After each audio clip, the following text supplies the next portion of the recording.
நீங்க வேலை செய்து காப்பாற்றி இந்த உலகத்தில் பிழைத்துக் கொண்டிருப்பது நல்லதே, ஆனால் உனக்கு விரோதமாய் சத்துரு இருக்கிறானே. ராஜா ஜெபிக்கிறாங்க. ஹல்லேலூயா.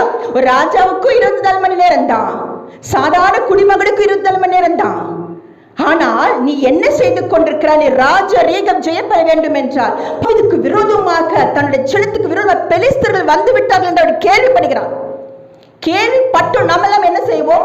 நமக்கு விரோதமாக எலும்புகள் வந்து விட்டார் என்ற என்ன நடக்குது பார்த்துடலாம், வாய் சண்டை போட்டுக் கொண்டிருப்போம். ஆமென்.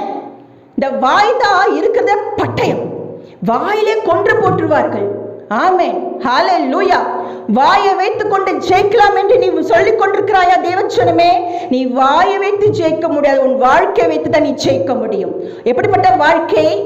ஜெபிக்கிற வாழ்க்கை. பாருங்க, தாவீது சொல்கிறார், எனக்கு விரோதமா வர இந்த பெலிஸ்தரை ஜெயிக்கலாமா ஆண்டவரே, நான் போகலாமா என்று